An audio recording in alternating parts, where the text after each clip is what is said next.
This is Unsiloed, brought to you by Alumni FM, connecting people through stories. Welcome to Unsiloed. This is Greg LeBlanc, and I'm here with David Bernstein, who is a professor of law at George Mason University Scalia Law School. He's also the author of two books of, I think it's fair to call them both works of legal history or legal interpretation. Most recently, this book called Classified, The Untold Story of Racial Classification in America, and this earlier book, Rehabilitating Lochner, Defending Individual Rights Against Progressive Reform. Welcome, David. Thanks. So, look, this book, Classified, it was really kind of an eye-opener for me because while we all know that if you lived in apartheid South Africa or in Nazi Germany, or even in some countries like Malaysia, it's super important that you know what your race is because it has profound consequences, sometimes even life or death consequences. I did not realize how many different areas of law in the United States require that people have some way of identifying their, quote, race or ethnicity. And so this book kind of walks through all of these different domains of the law. And it also highlights not just sort of the, I guess, incoherence of these categories, but also the inconsistency of these categories. So since one does not have this identity on one's passport, generally, it means that depending on which area of law you are looking at, these categories, you may be different categories across these different areas of law. So when you undertook this project, I mean, did you realize how pervasive these categories were and how many different areas of law required that you utilize these categories? Yeah, it's sort of familiar. I mean, academia, so obviously if you apply for a job or be a student, you have to check a box indicating your race and ethnicity. I've applied for mortgages. You have to do that. I've gone to the doctor. They ask you. So I mean, I was sort of aware that there's quite pervasive, but, I never really thought about it that much in the sense that we all kind of have this notion, well, there's white people and black people and Hispanic people and Asian people, and we never really think about, well, why these classifications, what do they mean, where do they come from? Are you allowed to say, what justification do you have to have for checking one of them? What happens if you check one and someone says, wait, you're not really X? What happens if you refuse to check one? How much have the legal categories, because they are legal categories, interacted with the sociology? Are these sort of classifications arise spontaneously, or were they government dictated? The answer is they are government dictated. All these questions were not things that, frankly, I ever thought about when I first started researching this topic. I was just planning to write a law review article on differences in classifications among different agencies in different states and cities. And there are some differences, especially the states will sometimes define the classifications a bit differently than the feds. What I did not know is that there are official federal definitions that were promulgated by OMB, Office of Management and Budget, in 1977. And because of that, there aren't really a lot of differences among federal agencies. For the most part, 98% of the time, the official classifications that were invented in 1977 apply everywhere. But look, I mean, these official classifications, while the ones we use might have more recent vintage, I mean, America has been classifying people, forever, right? I mean, I go back and I look at the old census records for my family, and in addition to their address and their place of origin, they have a column for race, right? And so, and certainly in the Deep South, right? I mean, people had to have some identifier because it had profound consequences for their legal rights. So, I mean, we have been classifying people by race legally more or less since the beginning of our country, have we not? Sure. So at the least at the federal level, really the only time the classifications came into play were on the census, whether you were black or white. Originally, those were really the only categories they asked for. Eventually, they added first first Chinese, then Japanese, and that was basically it.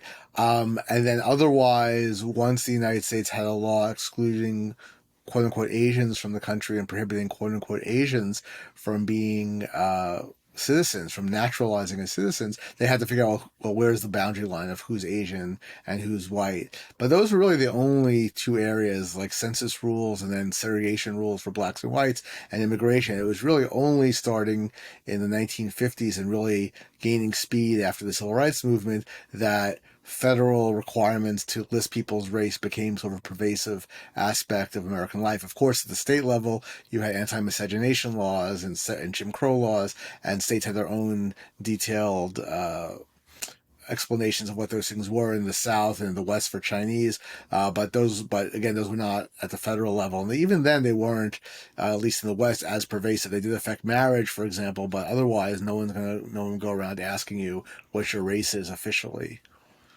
Now, originally, from the federal level, right, this type of classification was, excluding the immigration laws. This was motivated primarily by a desire to collect data, right? And in particular, right, in civil rights era, it was to figure out the extent to which discrimination was happening and the extent to which the laws trying to reduce discrimination were effective, right? So the motivation was originally just around data collection, and then subsequently became something which affected one's kind of legal rights, right? Yeah, so the modern categories can really trace themselves back to the Eisenhower administration. Eisenhower administration issued several executive orders requiring government contractors not to discriminate, and contractors had to sign a pledge not to discriminate. But to enforce that pledge, the government started asking, well, what sort of minority employees do you have? If you don't have any, that's kind of indication you might be discriminating. And yeah, they eventually settled on using the visible minorities, what we now call visible minority classifications: Native American, Asian, Black, and those days they would have said Mexican, because the key at that time was you weren't supposed to ask people. It was considered rude at best, illegal at worst, discriminatory to ask someone what your origins are. It's really the only way to know for sure with any sort of certainty. You can just say, oh, this person's Jewish or Catholic just by looking at them, but you could just sort of look around and say who looks Mexican, who looks African American, without having to ask. Two things changed in the 70s. The first is by the 70s, we have massive amounts of civil rights legislation where we want to collect this data. And the second thing is we now start asking people to self-identify rather than visual identification. And that means that all of a sudden we're getting lots of white people who happen to have Hispanic descent checking off that they're Mexican or whatever. We have lots of different agencies that they're using different criteria, because there's no official criteria to tell people, well, if you're in this group, you should check off this box. And so eventually the government said, look, we need some uniform classifications. They don't have to be perfect. They don't have to be ideal. They just have to be good enough to try to monitor discrimination. They did it in sort of a really half-assed way, but probably good enough to monitor discrimination. They weren't really expecting that, first of all, we'd have massive immigration from all over the world in the next 50 years, that we'd have lots of interracial marriage, much more than we used to, and that every government agency, private employer, city, state, would basically use these as their model for all sorts of things they weren't intended for, ranging from affirmative action to scientific research. Well, I think at some point in one of these discussions, they said these categories are not meant to reflect sociological kind of reality, right? So, a sociologist might not have come up with these categories if they were doing some kind of identity clustering, but it seems like there's sort of an endogeneity thing going on, right? A feedback loop, because once these categories get defined legally, it sort of influences how people identify themselves. So if these identities may have been more continuous after they kind of get cemented in legislation, they start to impact the way people identify themselves. Does it then become like a sociological reality over time? Well, I think one of the big realities, which embarrassingly I didn't really think about till I was sort of nearing the end of writing my book, is that the white classification itself. I mean, yes, there was this overall, if you weren't one of the other groups, you were by default white. But back in the 60s and 70s, we had books about the unmeltable ethnics and so forth. And, within the white classification, there were often groups regionally or locally that face a lot of discrimination that were sort of considered outgroups. Cajuns in Louisiana, Portuguese in New England, Poles in Chicago. There's a whole bunch of these groups. And there were some white groups that were known to be especially having trouble socioeconomically, like Appalachian whites, and people were concerned about this stuff in the 60s and 70s.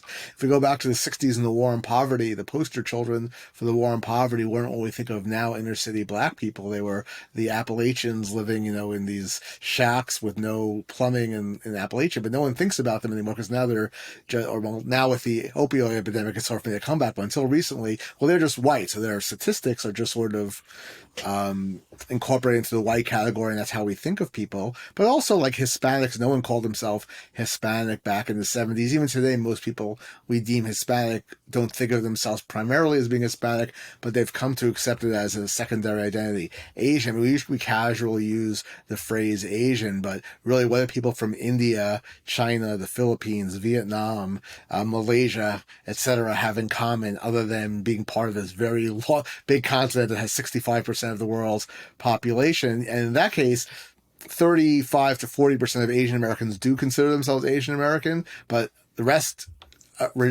reject that. It's sort of surprising us academia, because we're so used to hearing people talk about Asians and the overrepresentation of Asians, whatever that means. But we forget that actually people from Vietnam or China, they think of themselves as either just Americans or Vietnamese Americans or Chinese Americans. They don't call themselves Asian Americans for the most part, because, why would you really? It's like saying if I'm a, Polish American, well, I'm a European. Who calls themselves a European American?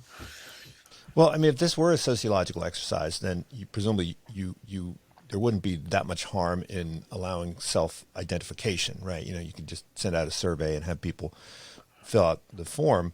But when one's legal rights depend on one's categorization, then self-identification needs to be limited, right? And so, you talk about these identity entrepreneurs. I mean, I guess people have been doing identity entrepreneurship for centuries, right? It's just that the directionality has changed, right? So in the 19th century, if you were African American, you would want to pass as white because it entitled you to more rights and privileges, particularly in Jim Crow South. But now the identity entrepreneurship goes the other way, right? And so you recount a bunch of stories where people in fire departments and other areas would attempt to claim membership in some of these minority groups in order to get access to preferences. Right. The identity entrepreneur issue, there's several layers to it. There are people who could choose one of many identities and just choose whatever happens to be the most convenient for their particular purposes.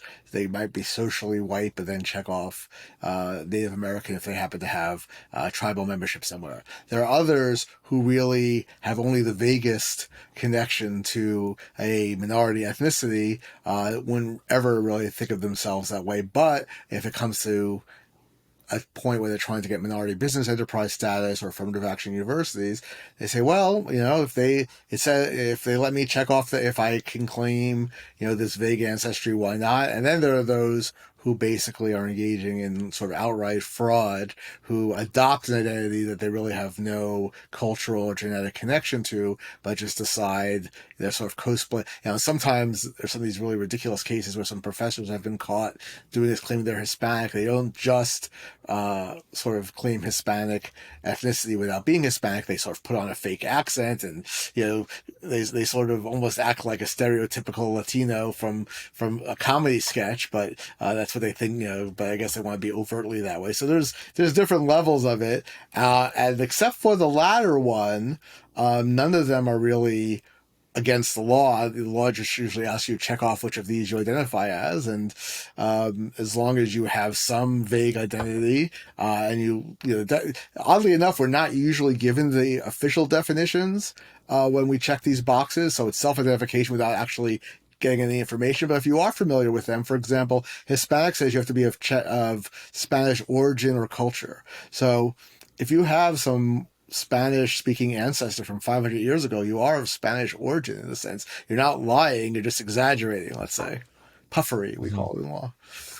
So these categories, which I think now, right, these categories have cemented themselves into common conversations, right? I mean, what is it? Black, Hispanic, Asian, and white, right? And I think we now have a fifth category, which is Pacific Islander, right? These categories were sort of the byproduct of a lot of kind of political decisions, right? These were never meant to be kind of represent sociological reality, right? So the OMB regulation, which is called Statistical Directive number 15, specifically says, number one, these are not sociological or anthropological in nature. And number two, they're not meant to determine eligibility for any government program. They're really saying, look, guys, we just really need some sort of statistical uniformity. And they didn't do it. I mean, they didn't consult sociologists. They didn't consult anthropologists. They didn't consult geneticists. They didn't consult anybody, really. They just set up an interagency commission where they would sort of take random volunteers. The Hispanic classification is kind of the best, most well-documented and best example of it.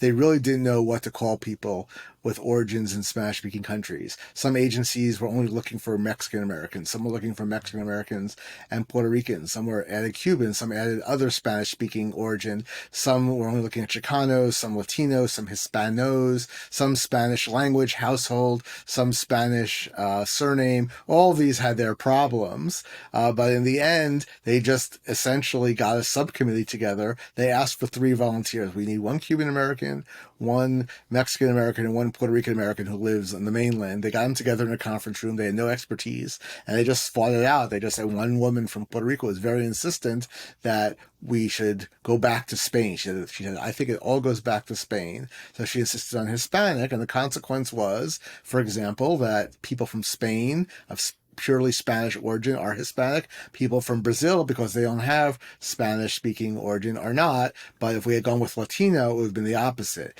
If we had gone with Chicano, it would have only been Mexican Americans of mixed race, right? So there are all different ways this could have played out. It just sort of randomly, there are some political antecedents to this, but in some sense, very randomly, it played out that we decided on the Hispanic term, and that has become common parlance and part of the sociology. And I should add something really important with, as you as an academic and me too could appreciate, one reason these classifications are so influential, and I probably didn't emphasize this enough in Classified, my book, is that the census uses them. And it's not just that the census uses them, the census is the font of all data for researchers, right? If you want to do research on something, on ethnic or minority groups, whatever, the first thing to do is to go to the census data, because they do this every 10 years. They do this big community survey where certain people are asked, some subset of the population are asked to fill a lot of detail, and they get all these details, statistically speaking, about all these different groups, but it's only according to the official definitions. So you might think to yourself, as an economist, or me as a lawyer, or someone as a sociologist or medical school professor, I really like to study Cuban Americans, or I really like to study African immigrants from Nigeria. Well, you won't find that data in the census. You'll find African Americans and Hispanics, which means that if you want to do the more finely tuned data, you'd have to go and get your own data set somehow, which is time consuming and expensive. So the default is, for most people who don't have unlimited resources, we just use the census data, which means that we're getting, everything we know about America, in a sense, is now filtered through these classifications, which weren't meant for that purpose. Well, if the legal objective is to kind of redress prior and historical wrongs, right? Then wouldn't it make sense to kind of come up with categories that kind of shared the boundaries with those folks that had been sort of on the receiving end of discrimination and negative consequences? I mean, all of the groups, whether it's Chinese in particular, suffered from discrimination, right? Blacks suffered discrimination. Mexican Americans and Indians, Native Americans have experienced discrimination. So wouldn't it make sense to kind of draw boundaries around, groups of people who either individually or collectively were on the receiving end of discriminatory practices? I mean, Right. So again, for the initial purpose of monitoring discrimination against major minority groups that could be relatively easily identified, it made a certain amount of sense. It could be visually identified, which also meant they're more likely to suffer discrimination, right? So it may not make sense in many cases to just lump African immigrants together with Native African Americans. But on the other hand, if you're just monitoring whether an employer is discriminating against Black people, it makes a certain amount of sense. With regard to affirmative action, it may, the book's not about that, but of course it comes up in the context of racial classification. If your goal is to try to redress the continuing harms of historical discrimination, it makes sense to include African Americans whose ancestry goes way back in the U.S. It may make sense to include some Mexican Americans, some Chinese Americans whose ancestors were here before the Civil Rights Movement. But again, no one was thinking back in the 70s when the Hispanic population was only 5% and the Asian population was less than 1%, that we're going to have this massive immigration over the next 40, 50 years, such that now Hispanics are about 20% of the population, Asians are about 7%, and the vast majority of both populations have immigrated, or their ancestors immigrated, after 1965 when they were protected by civil rights laws. So we have this very bizarre situation where if you are an immigrant from Pakistan, from a wealthy family, went to whatever University of Lahore, whatever the highest level university is in Pakistan, then went to Stanford and got your MIT or MIT and got your PhD, and then opened a small business. Once you get citizenship after 5 years, you get minority business enterprise preferences as a minority. But if your ancestors were sort of Italian or Polish immigrants who faced wide-scale discrimination in their day and inhibited their economic prospects, you get nothing. Appalachians were the poorest group that you could really document on the census beyond, or that we have documentation of, other than American Indians who live on reservations. They don't get anything special. So I've never really found anyone, no matter how enthusiastic someone is about affirmative action, I've yet to really find anyone coherently or even really try to defend why recent immigrants get minority business enterprise status, regardless of their family backgrounds and so forth. But poorer people who've been in the country for generations and may have suffered their own discrimination don't. But it's just, again, sort of a random happenstance. We created these classifications to monitor discrimination. They weren't meant to be affirmative action categories. They became affirmative action categories. And now, just by inertia, people who's immigrated here 15, 20 years ago can get a preference that, no matter how wealthy their family background is, where a poor American doesn't get it. Well, there are a couple cases that you describe in the book where an individual's status is under scrutiny. It's usually because of some kind of minority business enterprise preference. And they put themselves forward as being member of a minority group, and the determining administrator will either rule them as minority or not, and they'll sometimes refer to the characteristics of the individual and say, well, you're someone who probably was not on the receiving end of any discrimination, and they'll usually make that determination based on their appearance or based on what language they speak or what their name looks like. I mean, does it make sense to go to that level of granularity to figure out whether some individual either was on the receiving end of discrimination or is part of a group that would obviously be on the receiving end of discrimination? Well, first of all, would it make sense to require that? Yeah. Speaking as a law professor, I just think those decisions that do that are just legally wrong, in the sense that the official criteria that they're interpreting say, for example, again, if you're to be Hispanic or Latino, you have to be someone of Spanish origin or culture. It doesn't say that you have to have suffered discrimination based on your national origin or ethnic origin. So judges are kind of making it up, trying to look at the purpose of the regulation or the statute rather than the wording, which I think is problematic. It's also problematic to me because there's a good book out there by like Ariella Gross of USC Law School about race trials in the 19th and early 20th centuries, when there would be occasionally a trial where the judge would have to determine someone's race without knowing exactly what their biological background was. This would come up often, for example, in the days before no-fault divorce. Someone wanted to divorce their wife, and they'd say, I just found out that my wife actually is of partially African heritage, therefore she's what they would call a Negro, and she deceived me about that, and therefore that's fault that allows for a divorce. And then the woman would object, and they'd have a whole trial. Is she really a quote-unquote Negro, or is she white? And they would say, well, what does she look like? What do people think about her? What does she think about herself? How does she carry herself? How does she dress? Who are her friends? I mean, does she perform whiteness? Does she perform blackness? And to some extent, these Hispanic cases are similar. Well, what's your last name? Do you speak Spanish? Do you look dark? Do you look Mexican? And so forth. And it bears an uncomfortable reminder of that to me. And it's also the case that it's quite of a crude way of determining this, right? Because it really depends. I mean, you might have grown up as a very dark complexioned, Spanish speaking, Spanish surnamed individual, but maybe you grew up in East LA where everyone was like that, and you didn't really face any particular discrimination against that. Where you could have grown up in Montana or somewhere where there aren't a lot of Hispanics, and people found out, and your name could have been Smith, and people found out you were Hispanic and gave you a hard time about it and really discriminated against you. There's certainly not 100% correlation between how you look and how you be perceived by a random person and what your life experience is. So it's problematic on a variety of levels. But in some sense, it does nevertheless make sense to limit preferences to people who are supposed to be overcoming discrimination rather than random people who could claim the ancestry. Well, you mentioned genetic origins, and now that everybody has access to 23andMe, presumably they can now have a greater sense of their ethnic origins, right? Is the usage of genetic data impacting how people think about these classifications?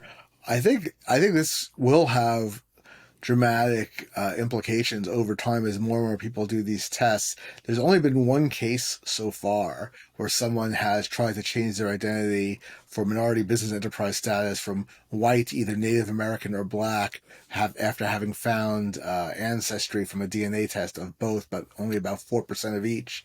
I have to say, I wasn't all that persuaded by the scientific evidence. Not all these DNA companies are that reliable. He didn't retest with somebody else, and he definitely had an agenda he was pursuing. And in that case, oddly enough, the first time he checked off the black box and the Native American box, the state agency that he had to apply to said, okay, you're a minority now. But he reapplied then for federal status, which goes through the state also, and the same state agency, a different person reading it says, I don't think you're really black. Right? So he remains black for state purposes, but not for federal purposes. But he did take the case all the way to the Ninth Circuit, which just said, well, it was reasonable for the court to deny your black status, and we're not going to look into it. It was really an opportunity for the Ninth Circuit to discuss this in some detail, but they didn't. But it's a very strange phenomenon, just sociologically speaking, in the United States, and maybe other places as well, that we differentiate so greatly between someone who may have some vague ancestry and someone who has none. So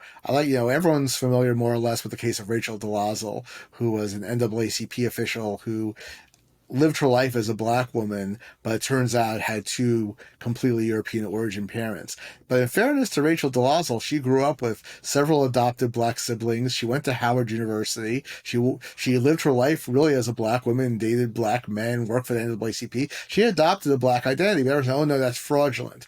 But if imagine a similar situation of a white woman, but instead of that being the situation, she takes a DNA test and discovers that her great-great-great-grandmother was a slave who was already of mixed race and eventually merged into the white population. All her descendants, including this woman, were white. But she discovers it, and now she says, I'm so touched to find this out. I feel such an identification with my black ancestry now. I now consider myself at least partially African American. in this country, at least, we say, "Oh yeah, cool. You're black, right? But why? I mean, what's the difference? I mean, in some ways, Rachel Dolezal has a much more of a claim. She actually grew up with black siblings, went to a black college, lived her life as a black woman, than someone who just happens to find out they have that genetic origin. And I don't think there's a good rational explanation. It's just the way our culture has developed, maybe because of the historic one-drop rule that if you discover you have African ancestry, in some sense you're black, but if you want to live your life as a black person, you can't just do that. You're appropriating. Now, there's a lot of interesting stories in the book. One sort of narrative was about how the Jewish community in the United States kind of went back and forth on whether or not they wanted to be categorized as a separate ethnicity, right? And of course, we think about discrimination. The Jewish community has been on the receiving end of discrimination, quite a bit. My father actually made a career out of working for Jewish-owned companies, helping them to obtain financing because they couldn't join any of the gentlemen's clubs and they couldn't, even get meetings with a lot of the banks in Washington, D.C., Philadelphia, New York, and elsewhere. And so a lot of us forget about the amount of anti-Jewish behavior and policies that we had in the early 20th century. And so why then did not the Jewish community embrace the notion of identity politics in that sense?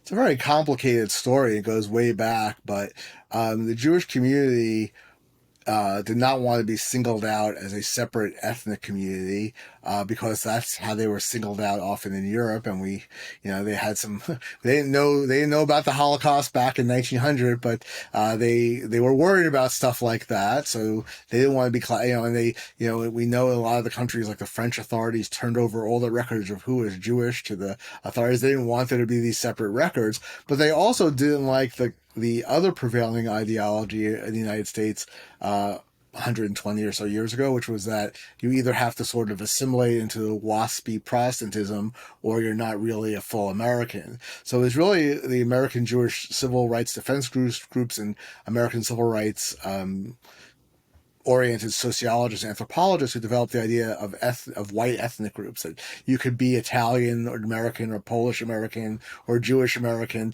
You don't have to become, a Protestant and assimilate to that culture and still be fully American. It led to Theodore Roosevelt's attack on hyphenated Americanism back in the day, which I never really thought about how that may have some anti-Semitic implications, and maybe it does. But anyway, so there was a big fight over 100 years ago, the Congress said we want more granular data about which ethnicities are coming to the United States, not just what country they're coming from, because in those days you have all these multinational empires, the Austro-Hungarian Empire, the Russian Empire, and so forth. And they started putting Jews down as a separate race, and Jews said, we're not a separate race, we're a separate something, but not that. And they eventually compromised, and they started going by native language. They put them down as Yiddish speakers rather than as Hebrews. Once we get to the 1950s, some of the original civil rights legislation in the North was really geared more towards Catholics and Jews than towards blacks, because there were a lot more Catholics and Jews in places like New York or Illinois for a while than there were black people. So when the U.S. government first started keeping track of their contractors' civil rights initiatives, they originally had Jews as one of the minor categories, with blacks being the major category, and the black groups objected to this. They said this really should be a racial classification.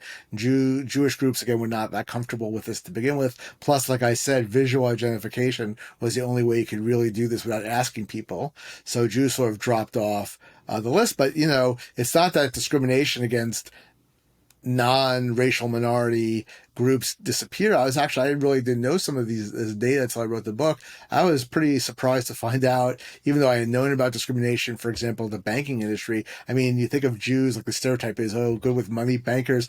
Out of 170 executives, something like that, in New York banks in 1965, in a city that was about 30% Jewish, exactly one was determined to be of Jewish origin. And it's not just Jews in New York, Poles in Chicago, as of like 1972, out of hundreds of executives at major companies in Chicago, there were almost no Polish Americans there. So discrimination against these non-WASP immigrant groups did continue well into the 1970s. And it is sort of a matter of happenstance that white Mexican Americans or Argentines or Spanish Americans wound up being official ethnic members of an ethnic minority, but other groups that may actually have faced more discrimination, Greeks and Armenians and Italians, just wound up being generically white. Yeah, well, the Hispanic category is particularly unusual. It's different from all the others in that it's an ethnic category, so that you can be both black and Hispanic, or white and Hispanic. I mean, I think people are now starting to think of Hispanic as a race, even though it's very explicitly seen as an ethnicity in all of the kind of federal and state legislation. How did this category come to be? And I think it's been in the news a lot lately because people have realized that there doesn't appear to be a unified Hispanic identity. I mean, there never was, but I think that now political commentators are starting to see that, after the last election. Historically speaking, there was a big difference if you were white looking and Hispanic, or mostly white looking and Hispanic, and if you were sort of a very Indian, indigenous, or African looking Hispanic. So if you were accepted as white visually and otherwise, you could be a leading man, as many Latin lover, stereotype Latin lover kind of movie stars were.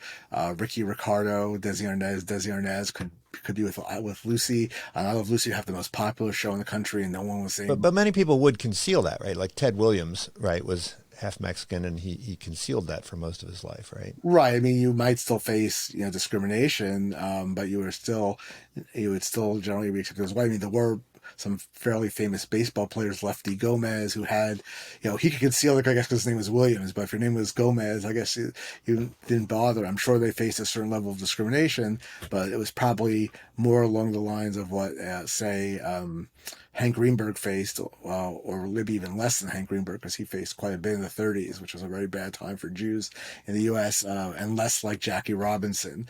But if you are, a dark-skinned, mostly just Mexican, especially if you lived in the border states, you might be subject to segregation and all sorts of other disabilities. And that's why, so again, back in the 50s, when Mexican became a classification for purposes of federal discrimination enforcement, it was visual. So if you looked Mexican, if you looked like you were Chicano, that was who would get chosen. If your name was Smith and you happened to have a maternal grandmother who was from Cuba, no one would know, and that wouldn't count. Once you shift to self-identification, that becomes more problematic. And then the question was, well, what about Cubans more generally? Like Puerto Ricans and Mexicans were often of mixed race heritage, but Cubans were typically overwhelmingly of European origin, considered themselves white. The Cubans that came to the U.S., yeah, the Cubans not Cubans in general. Yes. And the answer was that the Nixon administration, Richard Nixon himself, was very eager to incorporate Cubans into some sort of pan-national identity for two reasons. First, he said, now that we're starting affirmative action, Cubans vote for us. Mexicans and Puerto Ricans don't. How do we justify politically not including Cubans? Secondly, he was concerned about Chicano radicalism, Puerto Rican nationalism. We forget about all the bombings and hijackings that Puerto Rican nationalists had engaged in the 50s, 60s, and 70s. He thought having some pan-national Hispanic type classification would tamp down nationalistic sentiments. So there would have been some logic to having some sort of classification like Chicano and mixed race Puerto Ricans, but which would have been a racial category. But instead, once you include Cubans and you want to sort of tamp down radicalism, you sort of make it into a sort of generic ethnicity.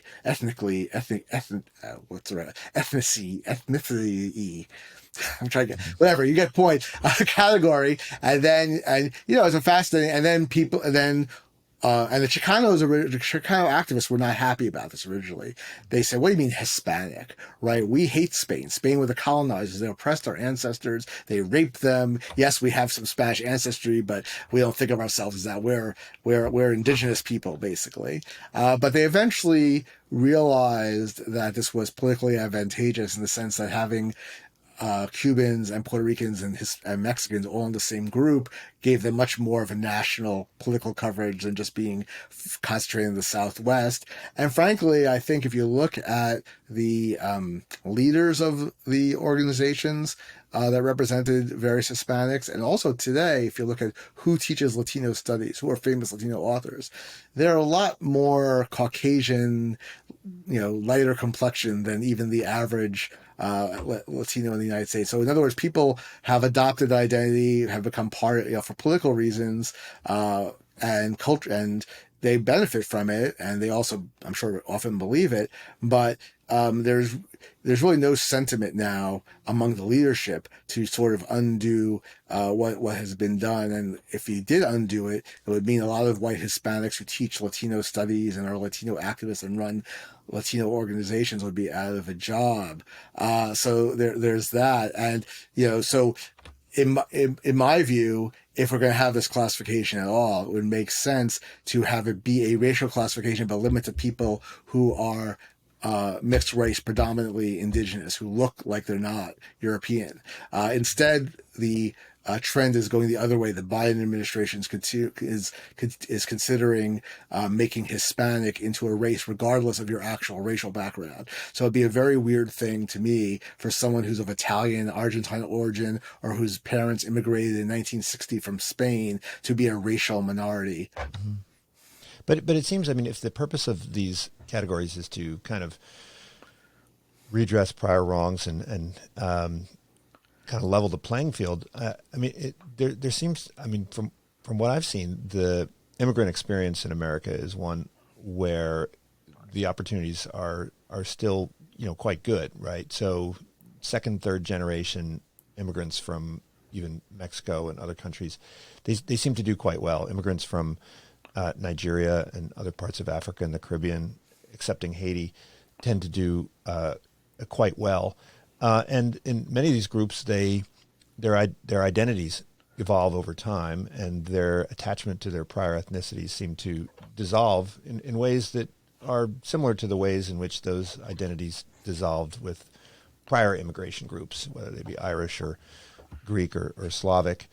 Is the creation of these categories, in a way, an attempt to kind of, does it have the effect of slowing down that process? If we had official categories like Irish American and Jewish American and Slavic American in the past, would that have slowed down the integration? Does the reality on the ground just sort of happen irrespective of these categories?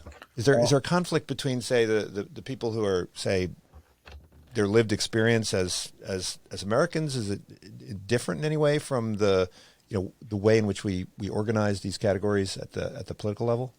So again, the classifications weren't really meant to do anything originally, but make data collection easy. But the interest groups that have seized on these, I think, definitely do want to inhibit that process. How successful they're going to be in the long run, I don't know.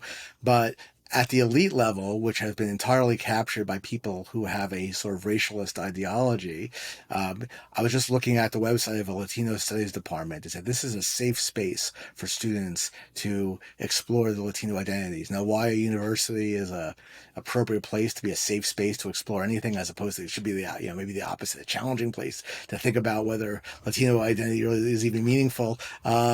It was actually interesting. I actually looked at a bunch of Asian American, this isn't in the book, but since I wrote the book, I out of curiosity looked at a bunch of Asian American studies and Latin American studies introductory syllabi, and they all start with the assumption that there really is such a thing as Latinos or such a thing as Asians, as a matter of fact, not just, cultural, not just convenience for statistical purposes. And they never actually explore, what does it mean to be Asian American when you have all these different groups? So in any event, I think that, there is still a lot of assimilation going on. You still have a lot of, one reason actually Mexican American, for example, statistics always look worse than they really are as far as how well they're doing economically, educationally, in a assimilatory way, because after a couple of generations, a lot of people who have a Mexican grandparent or great-grandparent don't call themselves Mexican if you ask them in a poll or in the census, but they may check the box. But universities, big corporations, the government, by creating such things as Hispanic serving organizations, by having special diversity events for people of Hispanic origin or Asian origin, having affinity groups. They are encouraging people to maintain that very specific identity in the way that other ethnic groups historically were not.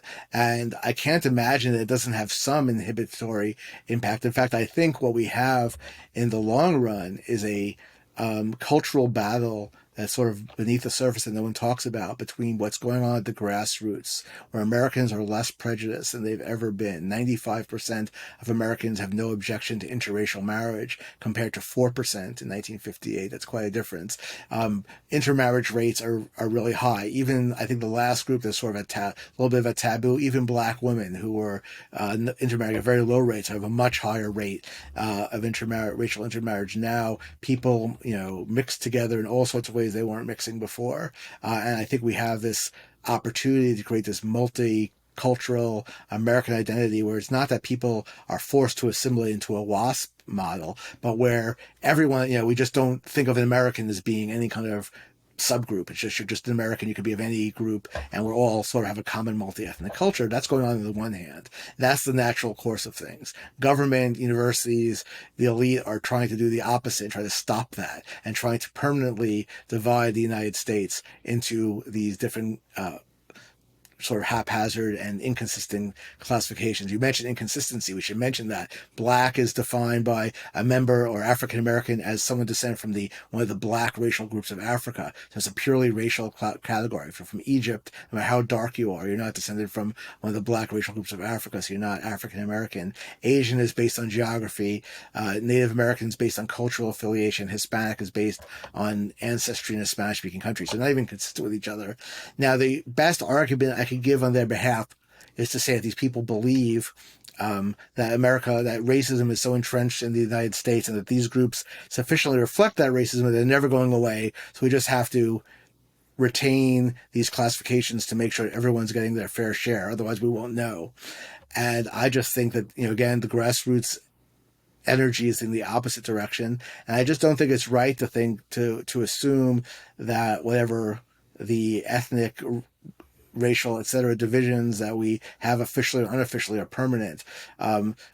62 years ago, when JFK first became president, there had been real doubts whether a Catholic could become president. He actually lost millions of people who normally voted for Democrats voted for Nixon because they wouldn't vote for a Catholic. He only won because he got something like 80% of the Catholic vote. There was Catholic identity politics. We don't think of that today because Catholics are much more assimilated. If you had told someone then that 60 years later, when Biden was elected, there'd be a Catholic president, a mixed race, black identified vice president, a Jewish speaker, Senate majority leader, a Catholic speaker of the House, and 5 Catholics and 3 Jews on the Supreme Court, they would have looked at you like you were completely nuts. They would have thought there was some kind of revolution that had gone on. And once you explain, no, it's just like, what? You're letting Catholics run the country with the help of Jews and Negroes? Like, what are you talking about? You couldn't even imagine it, really, in 1960. And it's not even controversial, right? So why do we assume that the current breakdown, which is artificial to begin with, is permanent? Well, there's this one case that you cited. This judge had an opinion. I think it was an Ohio case where he said that it's antithetical to everything, in America that your legal rights would depend on where your ancestors settled. And I think it was a Palestinian, or no, it was a Lebanese small business that was trying to get some public contracts, and he was arguing that he was Asian. Oriental, because that was before Asian came into popular parlance. So it said Oriental, but it didn't specify what it meant. So he said, well, Lebanon is what was part of what was historically considered the Orient, or arguably anyway. Yeah, and so you obviously you do have to draw lines if you're going to have categories. The Asian line is particularly interesting because I've been to Kazakhstan many times, and the Kazakhs are visually very Asian in appearance, but they are considered white. And, I guess Maoris are considered white, but Brahmins from India, who are visually indistinguishable from Europeans are considered Asian, right? So back in the 1920s, under the Asian Exclusion Act, the courts ultimately decided that even though the Middle East, the Arab countries, are in Asia, that they're not Asians. That was likely because they were mostly Christian Lebanese, so they were culturally more similar. But Indians, no matter how fair-skinned and Caucasian-looking, were while Caucasian and so forth, were not considered to be white by other peoples that made them Asian. So Indians had also weird census things. They usually just checked other because they didn't really fit in, because the census classification was Oriental, which they were not, right? Because that was like Japanese, Chinese, etc. And then by the early 70s, when we had, not many Indians, but increasing Indian immigration, federal agencies put them down as white.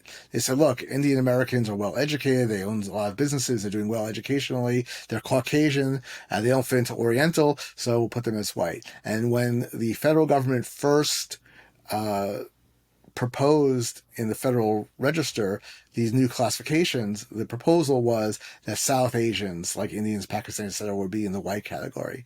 Some small Asian American lobbying group in New York got wind of this and said, no, we want to be in the Asian classification. We admit that we are, more well-to-do than most groups, but eventually poorer people will come, and we still face discrimination because many of us are dark-skinned, and no one really cared because there were only like 100,000 Indians in the country, so they just added them to that category. But really, ultimately, they may not make sense for them to be white, but what sense does it make to put them in the same category with Chinese people, on the other hand?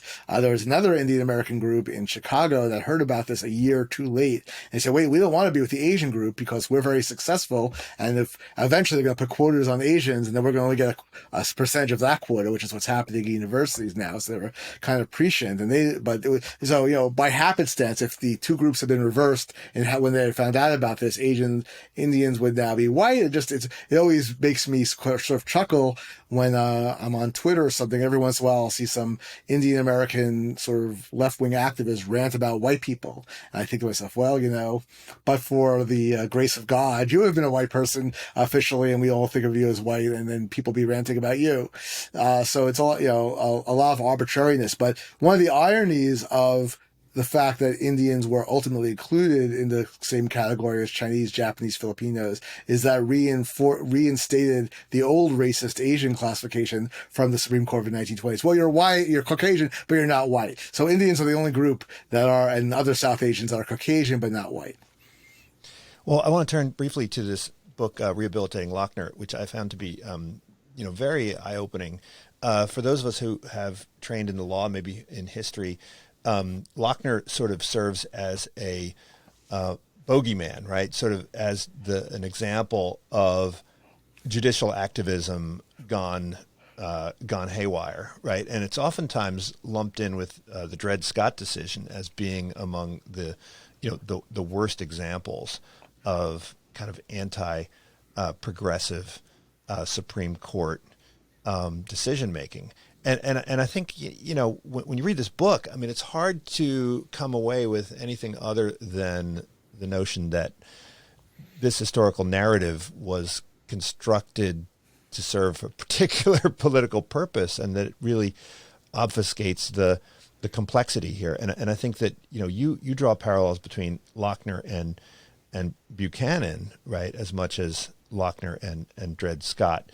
And I think that the progressives, don't look as saintly as they do in the traditional narrative, and that they seem to be in alignment with all sorts of racist, sexist, and exclusionary points of view, right? And the one quote from Justice Holmes where he equated the Lochner majority with social Darwinism, when he was in fact the leading proponent of social Darwinism, is kind of remarkable. So I mean, how is it that the historical profession and the legal historical profession has managed to kind of skew the narrative so incredibly?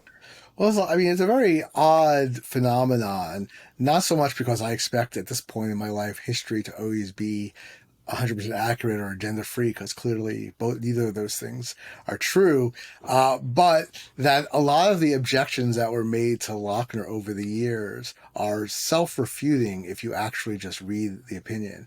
So, for example, Justice Peckham, who wrote the majority opinion, is often accused of ignoring social realities in favor of abstract social theory or laissez-faire theory. But if you read the opinion, he very specifically says that I'm going through all the statistics about the health of different professions, and it looks to me like bakers are about the same as things like law clerks and blacksmiths and whatnot. We don't regulate them, so why are we regulating bakers? Now, you could argue about whether that's a proper way of deciding the case or not, but he clearly was not neglecting the actual facts on the ground. Basically, the way I explain it to my students is that before the New Deal period, there were a whole bunch of doctrines that served in one way or the other to limit the scope of government regulatory authority. One of them was liberty of contract, which was the issue at the heart of the Lochner case. There was also limits on the scope of the federal government's commerce power. There was limits on the federal government's delegation authority. There was the 10th Amendment. There were equal protection notions that you couldn't tax randomly certain people more than others. A whole bunch of different doctrines out there. And these doctrines were widely accepted by almost everybody for a long time. When the progressives came around, they started questioning them. But even then, often the question wasn't, do we understand these doctrines? Just that, well, we don't think they're in the Constitution. But what I think really happened was that already by the early 1930s, classical liberalism, the kind of people who believed in limited government and so forth under the rule of law, had really been dying out. The progressive just really swept the country intellectually. So already people were sort of questioning, well, where did these ideas even come from? Then we had two of the three great calamities in American history after the Civil War, one of which was the Great Depression, and the other which was World War II, which, seemed like the whole fate of the world was at stake. 600,000 almost Americans get killed fighting the war. And in both those cases, people came to believe that the country was rescued by big government, right? Big government, Franklin Roosevelt got us out of the Depression. The war helped get us out of the Depression, but also big government defeated the Nazis, right? If we didn't have a strong federal government, we'd be able to marshal the resources to beat the Nazis and the Japanese. And between the dying out of the old classical liberal intellectual elite and the practical thing that people saw that government is good, right? We conquered the Depression, we conquered our enemies. The idea that anyone would legitimately believe, based on sort of reasonably sound legal theory, that the government should be inherently limited in some way, just struck people as nuts. I mean, as late as 1964, when Barry Goldwater was running for president, people literally, there's a whole cottage industry of books talking about how Goldwater is not just wrong, but he's crazy. Now, part of that was that he was very hawkish on foreign policy, but also, the idea you want to go back to sort of a pre-New Deal level of government regulation, that's just crazy. Only crazy people would believe that. So if you think that only crazy people would believe this stuff, then you have two choices. You either have to believe that the Supreme Court before the 1930s was crazy, or they were evil. Right, because that's the other possible explanation. They knew this was bad. They knew limited government was bad. They knew that trying to limit the role of the state in helping people was bad. But they were reactionary social Darwinists. They hated workers. They were eugenicists, whatever it may be. And that became the story. Once that becomes a story, then instead of actually going back and looking at the origins of all these different doctrines and understanding them in context, you just dismiss them all as being the product of evil, reactionary times. Contrariwise, since the bad guys, the evil guys, were like pro-Lochner, that means the other side were the good guys. And that means we overlook the fact that many of the so-called good guys, like Brandeis and Holmes, were perfectly okay with racial segregation, with limiting the rights of women, with limiting, with eugenics and so forth. Holmes famously upheld the eugenics law, saying that 3 generations of imbeciles is enough. And he said, I would have used harsher language. Hard to imagine what would have been harsher, but he really enjoyed that opinion. He told Harold Lasky, but I had to keep it toned down. That was his version of toned down. So we wound up with this Manichaean view that there were the good guys, the progressives, the bad guys, the Lochnerians, and that's the story that came down, and that made sense to people. And it's only once I think two things happened. First, it was long enough, far away enough from the 30s that some liberal historians started looking at it, and then there was a revival of classical liberalism, including, I guess, me, who said, "Wait a second, I'm reading these opinions; they don't look so evil to me. There's nothing social Darwinist about them. They're not even pro laissez-faire. They just say there are some limits. You have to give us, if you're going to deprive people of their rights, be it to give birth or to work more than 60 hours, you have to at least have a good reason. It's not so crazy."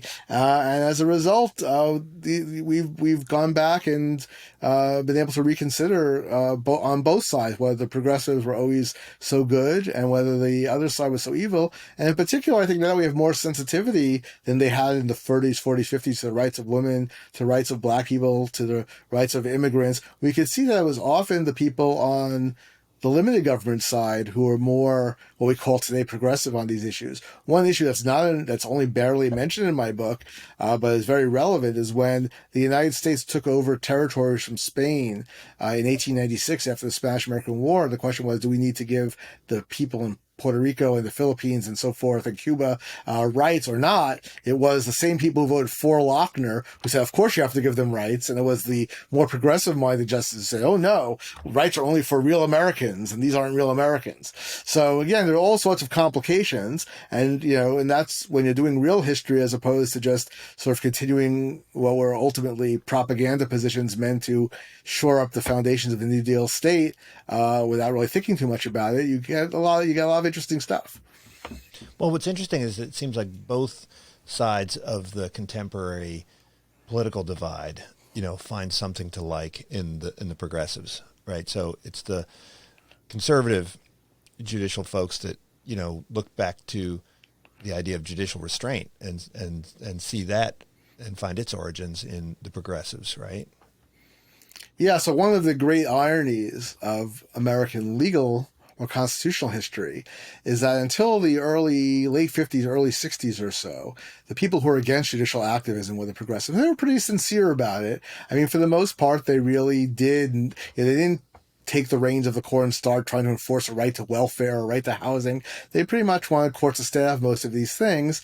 And then after Brown versus Board of Education was decided in 1954, and the government was cracking down on communists in the 50s, and there were those who thought this violated the First Amendment rights or a threat to First Amendment rights.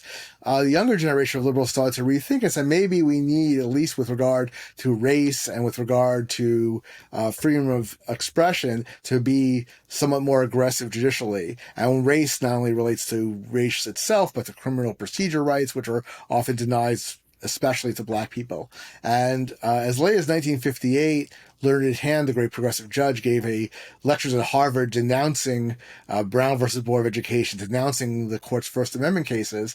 But that was like the last hurrah. The newer generation said, no, we want the court to be more sympathetic to the rights of minorities and to the rights of free speech. And who then took up the progressive cudgel was Robert Bork and Rehnquist and so forth, who used the old progressive ideology against the new liberals and said, wait, you were the ones who said the court should stay out of this stuff. You were the ones who said that judicial activism is inappropriate, but here you are ordering busing, ordering reproductive rights under Roe v. Wade. And that was kind of I don't think it was disingenuous, but conservatives didn't really have their own ideas. And so the best they could do was to oppose the liberals at that point, since there were so few conservatives in the academy, was to throw their own old ideology against them. I don't think it persuaded anybody. Over time, conservatives came to adopt originalism in addition to, or maybe mostly in place of, hostility to judicial activism. So the court now, and of course this also has to do with the fact conservatives control the court, and they need a positive ideology. What do you do when you control things, not just how do you oppose the other side? So now they're less likely to write, opinions lauding judicial restraint and said, well, let's talk about the original meaning of the Constitution and so forth, except when it comes to the 14th Amendment and due process, in which they say, well, 14th Amendment due process, when you have Roe v. Wade or Obergefell, the same-sex marriage case, those are just like Lochner because they're making up rights not found in the 14th Amendment. And the liberals respond, no way. That's not what Lochner is. Lochner is the reactionary, social Darwinist, laissez-faire court trying to limit government in the economic sphere. So we went with this really stupid debate between the two sides where each of them are shouting Lochner at each other. But since they each mean something different by what Lochner means, one means don't make up rights in the due process clause, the other means leave the government alone when it's regulating economics, they're talking right past each other, and it's very unproductive. Well, I think there's one area where the Lochnerians of the earlier period and the progressives of the more current period would agree, and that's the outcome of the Buchanan case. And I was not aware of the importance of the Buchanan case, but you argue that this case had a big impact and kind of constrained a lot of the racial segregation laws that were in place. I wonder if you could just say a few words about that case and how I think Justice Harlan was the one that wrote the opinion, right? Justice Day. Okay. But so Buchanan versus Worley is maybe the most important Supreme Court case, at least of the post-Civil War era that most people, even most law professors, have either not heard of or only vaguely aware of. So we all know about Jim Crow laws in the South and the restriction that those put on African Americans. What we don't mostly know, because it was declared invalid, was starting in around 1910, there was a wave of laws, mostly in border states, but also spreading to the north, that tried to restrict African Americans from living in quote-unquote white neighborhoods. They were structured in a variety of different ways, but the basic point is that if a block or a neighborhood was already mostly white, a black person wouldn't be allowed to buy property there or otherwise live there. And the Supreme Court, in a 9-0 opinion in 1917, said this was unconstitutional as a violation of liberty and property rights. Holmes drafted a dissent, but he didn't deliver it, so he was not completely on board. Probably because he couldn't get another vote, he didn't bother delivering it. But in any event, this opinion has been downplayed because it doesn't fit into the narrative we just discussed of the sort of Lochner side being reactionary and evil consistently. But the rationales are given as well. First of all, people say it's not a race case, it's a property case. The court just loved property rights. And that's just wrong. I mean, the court said this is a property right and a liberty right, but they could have just as easily then went on to say, but it's within the police power. Just like Plessy versus Ferguson said that reasonable segregation laws are okay, this is a reasonable segregation law. So even though it infringes on some rights, too bad. Instead, they said that even though the government has expressed some reasonable police power interests in this law, like preventing racial tension, like protecting property values, that's not a good enough reason to deprive people of their rights. Black people and white people, both sides, they said that explicitly. So that's one reason. So that is wrong. The other reason it's kind of downplayed and poo-pooed is people say, well, but it didn't stop residential segregation. Zoning laws that were not racially based were used, restrictive covenants were used, violence was used. And it's true that Black people still face segregation, still faced a certain amount of housing restrictions.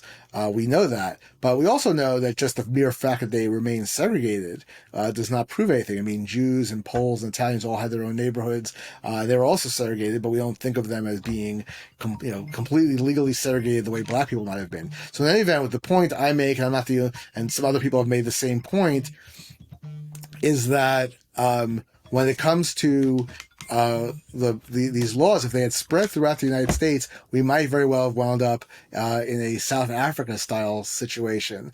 South Africa started its apartheid laws around the same time, where you're only allowed to live in certain places and you have to have a pass to go somewhere else. And so Chicago was even contemplating passing one of these laws until Buchanan came out. So they didn't stop residential segregation. What they did stop was that, say, Chicago during World War I got hundreds of thousands of Black immigrants from the South. New York wound up getting hundreds of thousands later. They didn't always get didn't always. They didn't get the best choice of housing. They were restricted to certain neighborhoods, but there were neighborhoods that had previously been white that wound up being African American neighborhoods that could not have happened if the laws had been upheld. And one of the major reasons for it, which my colleague Ilya Soman and I explained in one article we wrote, is that it's a lot easier to enforce segregation if the government will do it for you. Right? If there's a law, there's a law, you can't sell a house to a black person if you're in a white neighborhood. Well, you're a white neighbor, you don't like the black person moving in, you just go to the police and say you have to enforce the law. It doesn't cost you much. On the other hand, what happens if this occurs under restrictive covenants? Well, first you have to get the restrictive covenant, then you have to get a lawyer. You have to pay money for the lawyer. You have to sue. You have to hope the court upholds the judgment. And then it's a lot of money. Maybe it's easier just to sell your house yourself if you don't want to live next to a black person, right? So it made, it's hard to quantify exactly how much of a difference it made, but it made I would say, a significant difference in the ability of black people to move from rural areas of the South to cities in the North, in the border states, where they in turn wound up having a fair amount of political power, without which the '64 Civil Rights Act and so forth would have never been passed. Well, look, there's a lot of other nuance in the book where you talk about the interests of the railroads who opposed segregation, about Lochner itself, where it was really the large bakeries that were trying to put the small bakeries out of business. And I guess one final question is, look, history is complicated, and the narratives are complicated, and yet even very educated people seem to be comfortable with simplistic narratives. And I can never really understand this because, when it comes to, say, entertainment, right? You watch a TV show like, I don't know, Succession. People are capable of juggling all of these different narratives and understanding all these different individuals. But when it comes to history, and legal history in particular, people don't seem to be particularly interested in nuance, right? So, why is that? I mean, okay, I'm not talking about people who are on the outside, but people on the inside, right? People in the legal academy, people in the historical academy. Why is it that we insist on sort of these simple Manichaean narratives?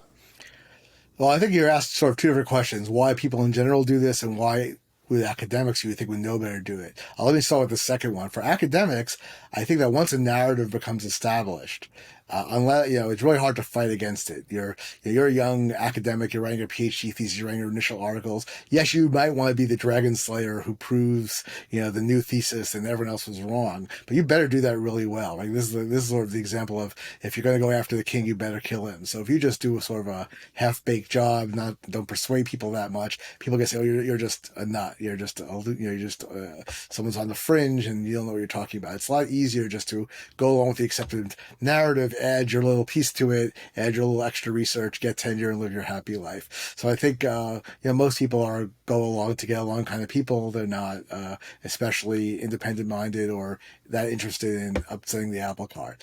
For in general, why people go along with simplistic narratives. Unfortunately, the best I could, this is a little bit outside my own expertise as just a law professor, just a humble country law professor here.